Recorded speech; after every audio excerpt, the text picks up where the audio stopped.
시청자 여러분 안녕하십니까? BOA 모닝뉴스 시작합니다.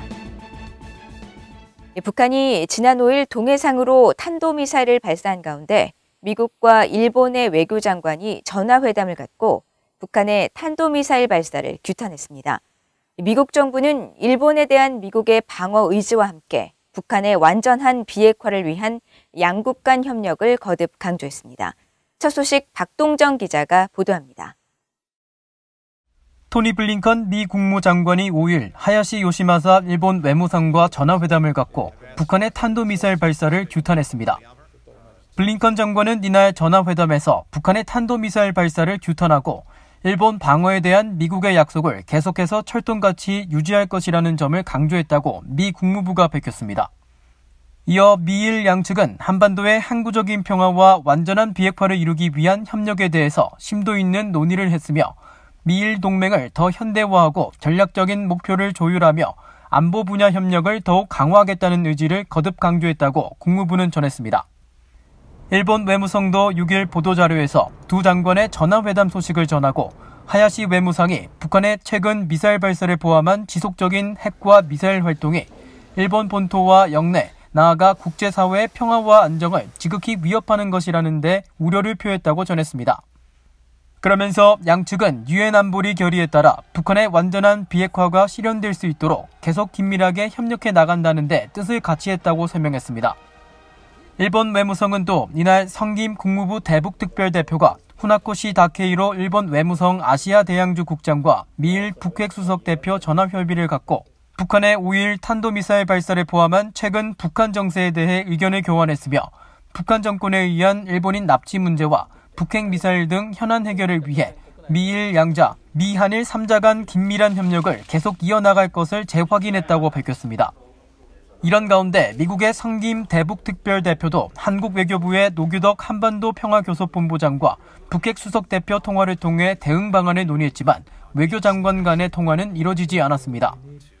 최영삼 한국 외교부 대변인은 6일 정례 브리핑에서 한미 외교장관 전화협의 계획을 묻는 질문에 전날 북핵 수석대표 통화를 언급하면서 한미 양국은 굳건한 동맹으로 각급에서 수시로 소통해 나갈 계획이라며 외교장관 통화 계획에 대해 현재 구체적으로 공유할 사항은 없다고 밝혔습니다.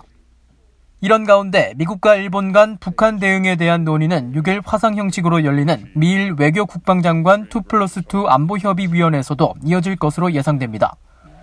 BOA 뉴스 박동정입니다. 일본 정부는 지난 5일 북한의 탄도미사일 발사에 대한 중간 분석 결과 북한이 신형 탄도미사일을 발사했다면서 적 기지 공격 능력 등 여러 대응책을 검토할 것이라고 밝혔습니다.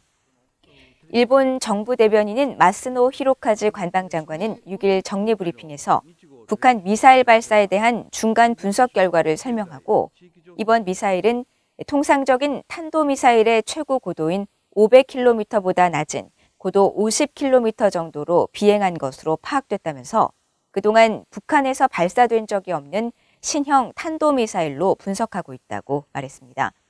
그러면서 북한이 최근 극초음속 활공무기나 변칙궤도 비행미사일 등 급속한 기술적 진보를 보이고 있다면서 국민의 생명과 일상을 지키기 위해 적 기지 공격 능력을 포함한 모든 선택지를 배제하지 않고 검토할 생각이라고 강조했습니다. 한편 독일 외교부도 이날 보도자료를 통해 북한의 탄도미사일 시험 발사를 규탄한다면서 북한은 유엔 안보리 결의에 따른 의무를 심각하게 위반하고 국제적, 지역적 안정을 위태롭게 했다고 지적했습니다. 이어 북한의 국제법을 준수하고 미국과 한국의 대화 제의를 받아들여 핵과 미사일 프로그램 감축과 관련한 진지한 협상 개시를 촉구한다면서 북한은 완전하고 검증 가능하며 돌이킬 수 없는 핵과 미사일 종식을 해야 할 의무가 있다고 강조했습니다. 북한 당국이 5일 탄도미사일 발사로 새해 첫 무력 시위를 한 것은 생일을 맞는 김정은 국무위원장의 핵 미사일 개발 성과를 선전하려는 목적이 강하다고 전직 노동당 간부가 진단했습니다. 북한 외교관 출신 전문가들은 북한 정권이 앞으로 있을 비핵화 협상 등의 지렛대를 높이려는 대외 압박과 오는 3월 한국 대선에 영향을 주려는 의도로 분석했습니다. 김영권 기자의 보도입니다.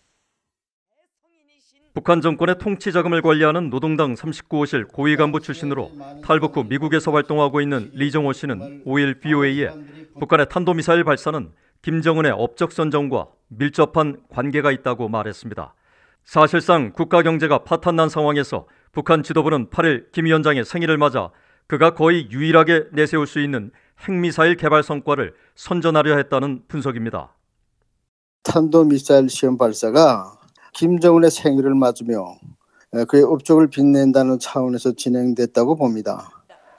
북한은 이제 핵미사일 개발의 성과를 김정은의 최대 업적으로 선전하고 있습니다. 또 북한의 선전 당국은 김정은이 추진한 핵미사일 개발을 세계가 인정하는 지도자가 되었다고 이제 호의 선전도 합니다. 리정호 씨는 또 북한 지도부가 벌이는 조직적인 기만 전술을 파악할 필요가 있다면서 김 위원장이 군비에 쏟아붓는 자금은 미국 국무부가 추정한 국내 총생산 GDP의 20%대보다 훨씬 더 많은 40~50% 이상에 이른다고 지적했습니다. 그러면서 주민들을 위한다는 북한 정권의 말은 기만으로 북한 지도부는 정권 유지를 위해 군비 확장에 힘을 쏟고 있으며 이런 이유로 북한은 앞으로도 경제 건설보단 핵과 미사일 개발 등 군사력 확장을 최우선 정책으로 삼아 도발을 지속할 것으로 전망했습니다. 영국 주재 북한 공사 출신인 한국의 태영호 국민의힘 소속 국회의원은 6일 BOA에 북한의 이번 발사는 임기가 얼마 남지 않은 한국 문재인 대통령에 대해 앞으로 베이징 동계올림픽이든 어디든 만날 이유가 없다는 의사표시이며 향후 대미 협상에서 우위를 점하기 위한 의도로 분석했습니다. 코로나 상황이 안정되기 전까지는 국경도 열 수 없어서 북한이 미국과의 대화에도 나설 수 없는 상황이다. 그러면 이런 올해 상반년 기간 호성세를 보낼 것이냐, 대화는 포기하지 않게 전술적 미사일의 미흡한 점들을 이때 실험을 통해서 완성해 나가자.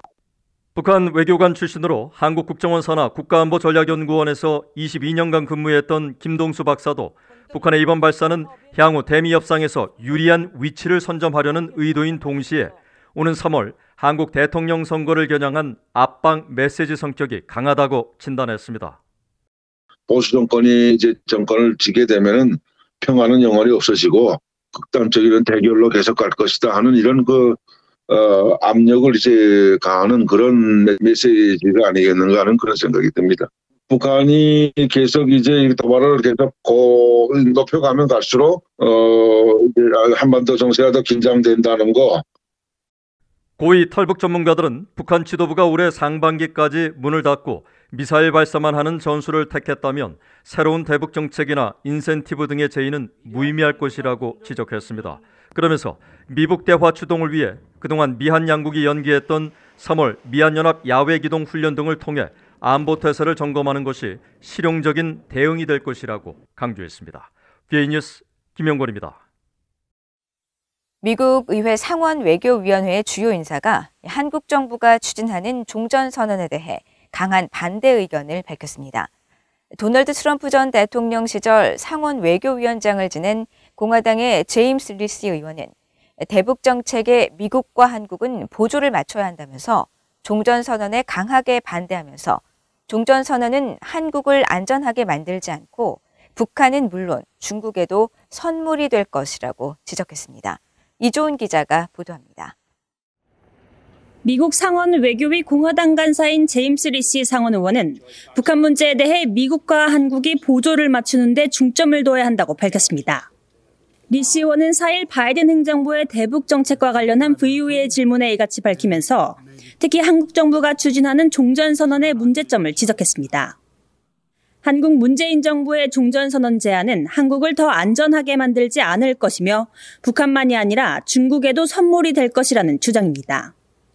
미국 상원에서 국가안보와 외교를 다루는 외교위원회의 공화당 대표가 종전선언 추진에 대해 우려를 밝힌 건 이번이 처음입니다. 앞서 지난 12월 중순에는 하원에서 한국계인 영김 의원 주도로 30여 명의 공화당 의원들이 바이든 대통령에게 북한 정권의 비핵화 약속이 없는 일방적인 한국전 종전선언에 반대한다는 공동서한을 보낸 바 있습니다. 하원 외교위원회 공화당 서열 2위인 크리스 스미스 하원 의원도 4일 VOA에 문재인 정부가 제안한 종전선언에 바이든 행정부가 동참해선 안 된다고 경고했습니다. 문재인 정부가 제안한 종전선언은 북한의 인권 개선과 비핵화를 효과적으로 분리하면서 김정은의 요구를 들어주는 것이라는 주장입니다. 하원에서는 지난해 중순부터 브래드 셔먼 하원 의원 주도로 민주당의 진보 성향 중심의 20명에서 30여 명의 하원 의원들이 종전선언이 포함된 한반도 평화법안 발의와 공동서한 발송을 통해 미국의 종전선언 동참을 촉구하고 있습니다. 공화당의 리시 의원과 스미스 의원은 미한 연합군사훈련 실시와 북한 인권특사 임명을 촉구하기도 했습니다. 리시 의원은 특히 바이든 행정부가 북한을 억제하고 군사태세를 유지하기 위해 한국, 일본과 정기적이고 일관된 훈련을 하도록 해야 한다고 밝혔습니다. 의회 내 초당적 기구인 톰 렌토스 인권위원회 공동위원장으로 지난해 한국의 대북전단 금지법의 문제를 지적하는 청문회를 개최했던 스미스 의원은 바이든 행정부가 장기간 공석인 북한 인권특사를 임명해 불안정하고 악화하는 북한 내 인권 상황을 부각해야 한다고 강조했습니다. 바이든 행정부는 지난해 출범 초부터 외교 정책의 중심에 인권을 두겠다고 공언하고 트럼프 행정부 시절부터 공석인 북한 인권특사 임명 의지를 밝혔지만 특사 임명은 아직도 이뤄지지 않았습니다. 스미스 의원은 그러면서 김정은 정권 아래 북한은 항상 그래왔듯이 전체주의 독재 정권을 유지하고 있고 주민들이 아니라 김씨 일가의 이익을 우선시하고 있다고 비판했습니다. VA 뉴스 이존입니다. 올해 상반기 수립될 예정으로 알려진 미국의 새 국가방위 전략에 북한에 대한 지속적인 억제와 대북 제재 이행 강화 방안이 담겨야 한다는 내용의 보고서가 나왔습니다. 미국의 민간 연구단체인 애틀랜틱 카운슬은 지난 5일 최근 나온 미국 행정부의 새 국가방위 전략과 관련한 보고서를 중심으로 한 토론회를 열고 지난 2018년 미국 정부가 수립했던 국가방위 전략처럼 새 국가방위 전략도 중국과 러시아, 이란과 함께 북한 위협 내용이 중심적으로 다뤄져야 한다고 지적했습니다. 앞서 애틀랜틱 카운슬은 지난해 말 보고서를 통해 북한이 핵과 생화학 무기, 탄도미사일, 사이버 분야에서 위협 프로그램을 지속적으로 발전시키고 있다면서 미국은 영내 침략자인 북한을 지속적으로 억제해야 한다고 강조했습니다. 또 한국에 대한 북한의 군사적 도발을 억제하고 대북 제재 이행을 더 강화할 필요가 있으며 북한 정권에 대한 불법적 지원을 막는 일도 반드시 필요하다고 지적하면서 주한미군 철수는 막아야 하며 인도태평양 지역에서 미국의 군사력 증강을 통해 북한의 군사적 침략 위험성을 억제해야 한다고 제언했습니다. 북한이 핵과 미사일 개발에 따른 국제사회 대북 제재를 회피하기 위해 부동산 중개인 등 비금융사업자를 통해 지속적으로 자금 세탁을 해왔으며 이를 핵무기 자금과 사치품 거래에 전용하고 있는 것으로 나타났다고 영국의 민간 연구단체가 지적했습니다. 영국의 민간 연구단체인 합동군사연구소 루시는 5일 공개한 보고서에서 유엔 대북제재위 전문가 패널 보고서를 통해 입수한 북한과 비금융 전문직 사업자 연계 제재 회피 및 확산 금융 자료를 분석한 결과 87건의 모든 사례에서 북한이 회계사나 변호사 등 전문가의 조력을 받아 귀금속 조달이나 판매, 부동산 사업 등으로 외화 자금을 조달한 것으로 나타났다고 밝혔습니다. 보고서는 특히 북한이 2008년부터 2017년까지 독일 베를린 주재 북한 대사관 부지를 민간 사업자에게 임대해 수익을 올리거나 2017년 아프리카 잠비아에 유령 건설 회사를 세우는 등 여러 국가의 유통 경로를 만들어 고급 자동차와 양주, 요트 등 사치품을 반입한 것으로 조사됐다고 전했습니다. 아울러 국제사회의 자금 추적을 회피하기 위해 카지노와 온라인 게임 등을 이용해 자금 세탁을 한 사례도 발견됐다면서 국제사회의 대북 제재가 은행 등 금융기관 제재에만 초점을 맞춰 북한의 이 같은 제재 회피를 제대로 적발하지 못하고 있다면서 조치가 시급하다고 지적했습니다. 이상으로 BOA 모닝 뉴스를 모두 마칩니다. 시청해주신 여러분 고맙습니다.